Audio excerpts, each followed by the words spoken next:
It's finally Friday. It's Friday, Friday. Thank God it's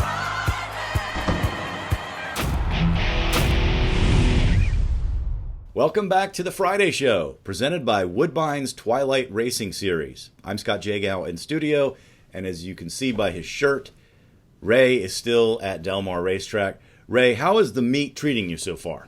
The meet has been treating me well. I'm up a little bit. If I weren't up, I wouldn't tell you that. I'm not a huge gambler, but I'm happy to say I'm holding my own out here. And no complaints about the weather. Yeah. I just love Del Mar. Yeah, how can you not? All right. Today I wanted to delve into a topic I think is kind of interesting. Based on the results of the 3-year-old races so far, if you go back to the major preps for the Derby all the way through last weekend with the Jim Dandy and Haskell, 9 different winners. Always Dreaming, Classic Empire, Girvin, Irish Warcry, IRAP, Gormley, Cloud Computing, Taproot, Good Samaritan. It's a long, exhaustive list. Usually there's some more repeats than that. So my question is this kind of parity good for horse racing? I think it's good for horse racing for those of us in the game. Number one, because it's going to make a race like the Traverse not only more interesting, better race to gamble on, but you can't duck. There's nobody that's on the lead. You don't have a horse who swept 2/3 of the Triple Crown and can coast to the wire, or a Triple Crown winner. So if you want to be in the 3-year-old championship race, you're going to have to compete. You've got the Traverse and the Pennsylvania Derby, like you said, and then some races for older horses. So it makes it better because it makes the races better, and that's what this is all about, is good racing. Yeah, and of course it makes it better for the bettors as well. And when you have a field that's competitive and deeper, than you might get otherwise, and you don't have a 1-9 favorite, that's all good for the betting product, which is what drives the sport. So there's no doubt parity is better for that side of it. If you step back and look at it from marketing the sport to the mainstream public, clearly having an American Pharoah is better than having 9 different winners of the 3-year-old races. And you can see that in other sports. Golf was never more popular than when Tiger Woods was dominant. Serena Williams, people tune in to watch her in tennis. And even in the team sports, they tune in to watch the Patriots because they're so good, or to tune in to hate and root against them. So there is something to be said for having superstars and having dominance. But as you said, the parity is good for a certain look at it. Well, and also if you have, like we had in the 1970s, when you had 3 Triple Crown winners, and you almost became blasé toward the fact that 3-year-olds were just going through the Triple Crown and winning it so easily, and a little bit of a jinx after Firm's 1978 win, we had to wait until American Pharoah to get the next one. So just when you thought it was something that was very easy to do, it became impossible to do. So I don't want to wait another 37 years, but I think to have Triple Crown winners too often makes the sport look a little too much like maybe professional wrestling, where it's a setup. Right. And you have to put a horse like Arrogate into a different category, in my mind, than an American Pharoah.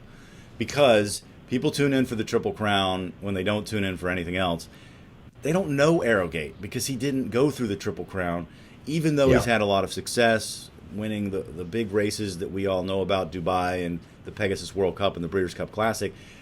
I think if you polled people in the mainstream public, they would have no idea who Arrogate is. So there's different types of stars as well.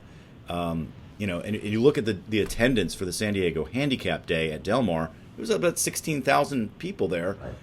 Monmouth had 35,000 on Haskell Day, where there were no superstars, no Derby winners or Preakness winners or Belmont winners. So there's, I think, different ways to market the sport. That's a perfect example where you can either rely on having a star, or you can try to market the lifestyle of racing, I think, which was more what Monmouth was doing. Yeah, there are stars, and then there are stars. California Chrome was a star, Zadiana was a star, American Pharoah was a star. Arrogate is a really good horse who nobody knows outside of those of us in horse racing.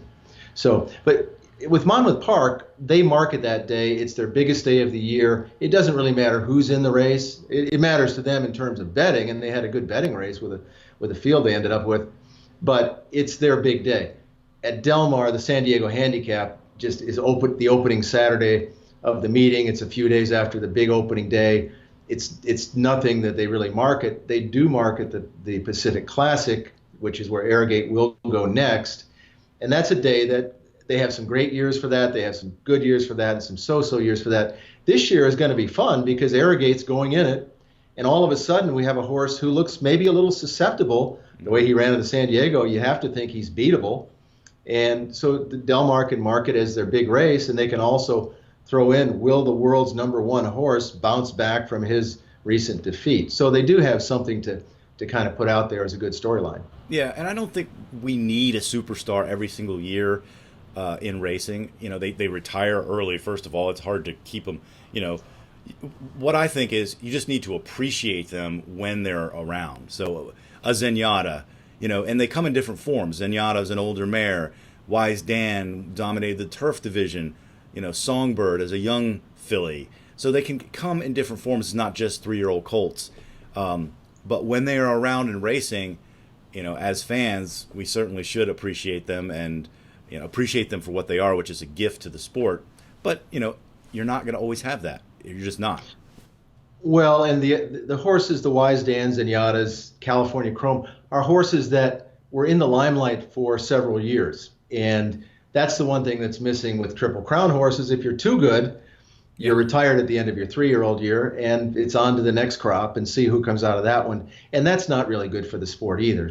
But it's the facts of life in horse racing that the breeders do control a lot of the sport's marketing power when they get a hold of a horse that has the value of a horse like American Pharoah. Sure. So there's some onus on the owners, and we do appreciate the ones who keep horses like Songbird in training as long as they do. But I think there can be more momentum around that, keeping some of these horses racing at least another year. Because again, the longer they race, the more chance you have to develop a fan following. Right. So, with that in mind, the 3-year-old division this year, if you had to vote right now, who do you think is going to wind up with the trophy at the end? Can I abstain right now? No. I guess Always Dreaming is the only 2-time Grade 1 winner as a 3-year-old. But I can't vote for him. I didn't really like his setup. I can't really speak with conviction about any of them. I would say probably Taproot, because he's the last one to have won a Triple Crown race, and he's done nothing wrong since then. Right, since he hasn't raced. Yeah, I agree with you about Always Dreaming. I mean, if he were to pop back up and win the Travers or the Pennsylvania Derby or the Breeders' Cup Classic, then, combined with the Derby, he'd probably be the winner. But barring that, the last 2 performances, I can't vote for him right now. Yeah. I'm kind of leaning toward Classic Empire because he does have a Grade 1 victory. He had a terrible trip in the Derby, and then he comes back in the Preakness and just gets beat. Obviously, he has to do something else. He's got to win one of those 3 races I mentioned. But if he did that, I would probably be leaning toward him. But it does make it fun to have it wide open, although it feels a little bit, as a voter, it feels a little bit stressful at this point. I doubt very much that we'll have a unanimous winner this year in the 3-year-old male division. Well, I'm gonna leave it up to the viewers. Take the poll on our website. Let us know, who do you think is most likely of this group to end up at the end of the year with the 3-year-old championship. PaulickReport.com. All right, that's going to do it for this edition of the Friday Show, presented by Woodbine's Twilight Racing Series. Thanks for joining us, and we'll see you next time.